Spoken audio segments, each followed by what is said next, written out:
Hello Internet, James Allen from Out of 8, and today I'm playing role-playing real-time strategy game Veil of Crows. Game features a couple of game modes. It has a sandbox mode, which I'll just show off the options of first, and then also a campaign mode where you choose different starting conditions. So in the sandbox mode, as in the regular story mode, you can pick your character or randomly generate stuff. Same thing with your faction name and what they look like. And then here it gives you a lot of different options here about what type of resources you can start with around your town, what type of town you have, and then what your starting army is as well, and then you can just start the game here. So I like the customization options that are there. In the regular campaign, again, you can generate your character and what your army looks like. And here you pick a kind of a background story. So kind of the default one is you have a little town, or you can be mercenaries, or you can be another town leader, barbarians, adventurer person, go after more quests, wanderer, and you can see all the other options here. I think I'm going to do the Baron, which is kind of the default one. So start with the town and some villages and small army, so we'll do that. There's also different realms, which basically just change the weather conditions there, and then you can choose your locations in the sandbox mode. So we'll start here. This game is kind of similar to Mount and Blade. You'll notice even the fonts are very similar, except that, and you'll see the map is pretty similar too. And I'll pause this. You'll see that the battles are real-time strategy type battles instead of third person. That's really the main difference there. So I have a little town here. I'll just keep time going. My little town. I also have a farm to produce food and a lumber yard to produce lumber, so that's kind of nice. In your town, you can designate the tax income and then also the food consumption. I don't really have a lot of food, so we'll do stingy because I only have 14. So these people are not going to be very happy with me, but that's all right. And then adjust your tax strategy there. These are the different resources that are produced. So I am getting 20 wood, 20 stone, and 40 leather, which is good. And then what you can do inside your little town is you build buildings which unlock new units. Each building has a certain cost of different resources, so I don't have enough really to build anything other than really anything. And then you raise troops. So this is actually raising troops by default to start out with some fowlers, serfs, and miners. And then as you get better buildings, you can get better units. And then you can go around and create armies from the garrison, and then go around and do quests and engage in the other factions that are in the game. So there is some diplomacy. I'm at war with bandits and deserters to start with, and then neutral with everybody else, which is fine. But you can ally with them, trade with them, and all that stuff. Yeah, they're kind of pissed at me, but that's okay. And then that's basically it. So, like I said, it's a lot like Mount and Blade, except you have real-time battles, which I'll try to show off here. As soon as they finish recruiting my troops, I'm going to make an army. I always hit the wrong button. So I'm doing one more Fowler and 3, so I don't really care about the serfs. I'll probably just wait for the Fowler to finish. Alright, so there's that. So let me go make my army. So I'm going to have my hero, obviously. Leave the peasants here because they get taxed. And you can also bring resources with you, which is useful if you're storming a city, because you have to go and build your siege equipment, using lumber and stuff like that. So let me create my army. And there's my army.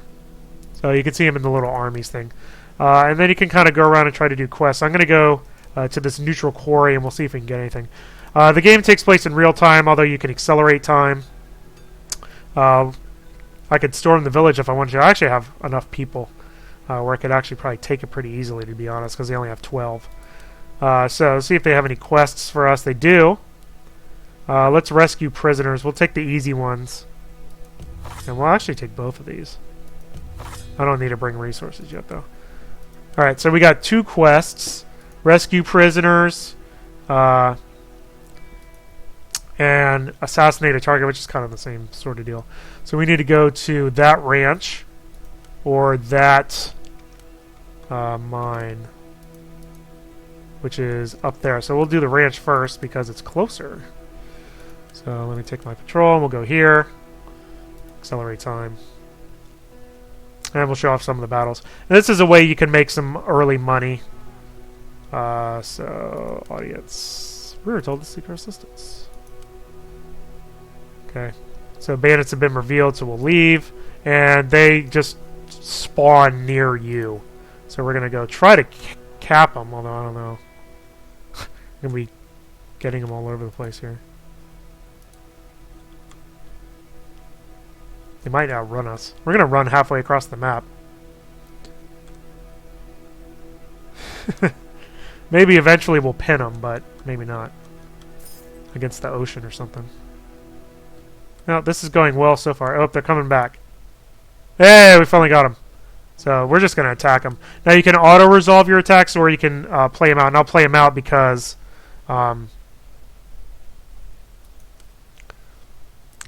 you know, I want to show off the combat. Now, probably the worst part of the game are the combat controls, which are very odd. You have to use control and alternate in order to select certain troops. You can box select everybody and then kind of click and drag, which is, you know, their formation, which is pretty useful. You can go down here and kind of select what you want and order them around and stuff like that. But most of the time, they'll just kind of engage people automatically. Now you can go over and like select, you know, same sort of hotkeys for, you know, some of the Mountain Blade Warband expansions, the one where you command all the troops. Well, you know, in general, they'll just kind of like attack the other people. And you can get pretty big battles that go on here, which is fun. Alright, so let's do the following. Let's get the bows up here. And have them start firing on them. Yeah, let me have you come back. And you all go attack them. So you can zoom in pretty close. There you go. No, I don't want you coming yet.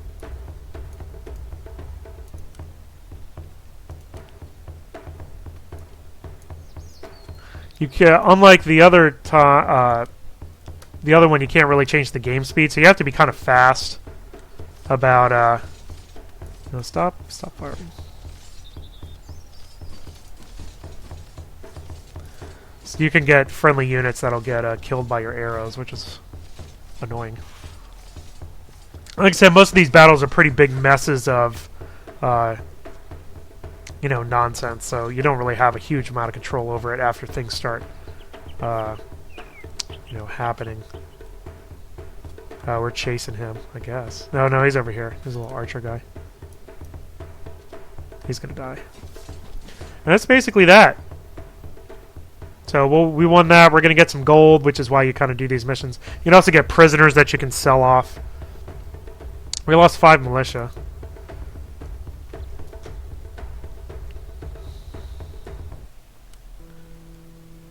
Alright, so your leaders will gain experience points. So if I remember where that is, there they are. So the double plus means they gain experience points. And then you can allocate that to... yeah, let's do leadership, please. Alright, leadership is good when you're leading the army, obviously. And that was... return to the quarry. So we'll return to the quarry. Wherever the quarry is. Oh, there it is. Alright, where's my army? Alright. So, you know, early on you'll gain a lot of resource, you know, a lot of gold from doing quests and stuff like that. But then later on you'll be able to produce enough stuff once you start producing a lot of things.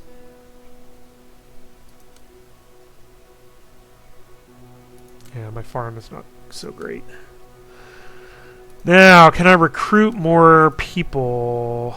Probably can. I have 19 population. So 2, 3, 4, 5, 6. Do not have anything for that or that. I need the training grounds. Okay, we'll do 3 of each. And I need training grounds for militia and woodsmen, which costs a lot more than I have. Although actually I'm kind of close, to be honest about it. But the gold is the main thing. I don't have enough gold for that. So they're going to go there. There we go. We completed our task. Give me my junk. There we go. So now let's go do the other quest, which was assassinate a target. We need to go up to this thing, so we will do that. What I probably should do actually is go back here and pick up those extra troops that I just recruited. There we go. Very unhappy. So it basically it gets rid of your army. So there's an okay-ish army, 31. Okay for beginning anyway. Okay, let's go over there. Try to do this other quest. When you're starting out, you really want to stick to the easy ones. Anything above easy, there's going to be too many enemies to deal with. Alright, so seek an audience. Doing a quest. Leave. Go to... Oh, that's him right there. Oh, that's not too bad, 10. I'm assuming that's what it is. You would think. Not those guys. And again, we're going to run over half the map trying to intercept this guy. There we go. Attack! Attack! And then we'll kind of do the same thing we did before. Accept! Alright, where are they at this time? They're over kind of this way. So let's move everybody here. Yeah, they're right there. Alright, so move everybody here. And then I'll bring my bows up a little bit. Until they start charging, and then I'll bring my bows back.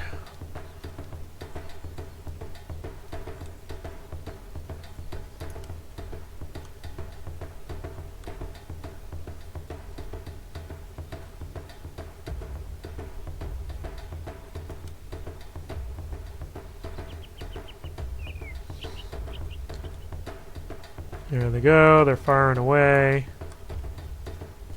I'm right behind them.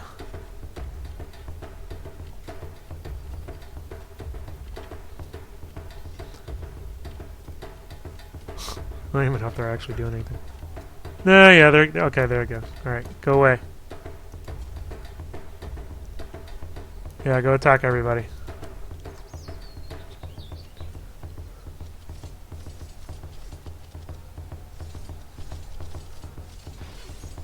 Oh, good. Once your character dies, it's pretty interesting. You can resume the same save game point, but play as like a different character. So all the other things that have happened in the game kind of stick, which is pretty cool. So there's that.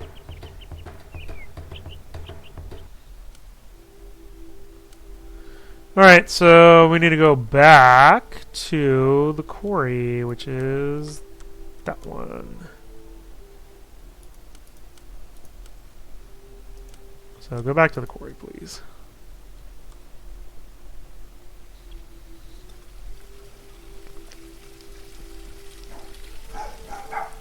So, very excited. Hey, we did our thing. Give me money. Alright, so there's that. You have any more work? I do. Village harassment. Do that one. And like I said, once you get you build up the relations by doing quests for people, then you can, ally with them and stuff like that. Once you have to go to their capital though. You can't do it from that screen. I actually have a lot of gold now. I wonder if I could get a training ground. Nope, not yet. Need 536. And one more stone, but stone won't be an issue because I'm accumulating that. Alright, so... destroy the bandits. Oh, they're there. How much are there? 8. Yeah, that'll be easy. I got 34. Yeah, they're going to be pinned in by the... Oh, no, they got on a boat. And now they're going across the ocean. And now I found them! And they just kind of automate the naval battle there. We'll just go back.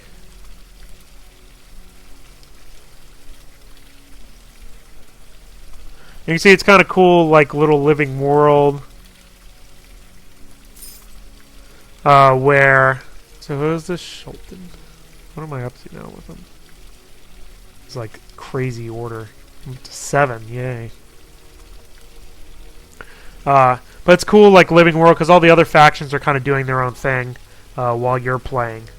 So basically, you know, you'll just keep start out by doing quests with everybody. You're gonna spend money upgrading your villages so that, you know, it increases the output. Like you can spend money to increase the output, which actually I kind of actually do need that. Let me actually increase that. So output increase, food 6 upgrade. There we go. So, yeah, and then you can also do production speed increase if I wanted to do that too. So, that's going to take some time, obviously. But that'll upgrade that. And then you can go in and do the, you know, build more buildings for your main town, which will unlock more units. And then stronger, faster, better, conquer all these other lands, engage them in battles and stuff like that. So overall, it's a pretty good game. The cumbersome controls during the combat is really my only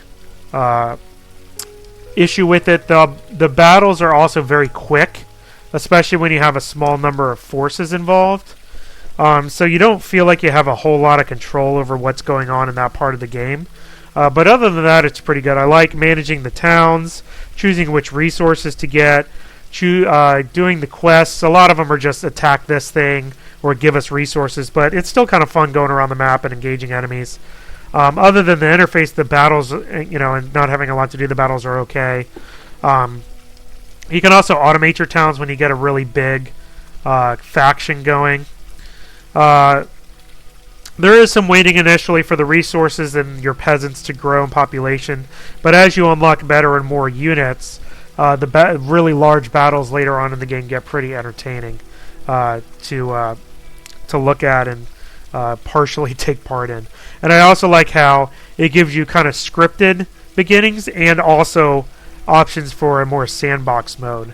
That's really nice. And it's also pretty cool that the game world continues even after you die and you take control of a different character. So overall, I do like it. Like I said, the shortcomings in the tactical battles is kind of a little complaint, and what is overall a pretty solid, enjoyable game if you want to take kind of an RTS take on the Mountain Blade kind of construction there. So that's all I have for today. Until next time, bye now.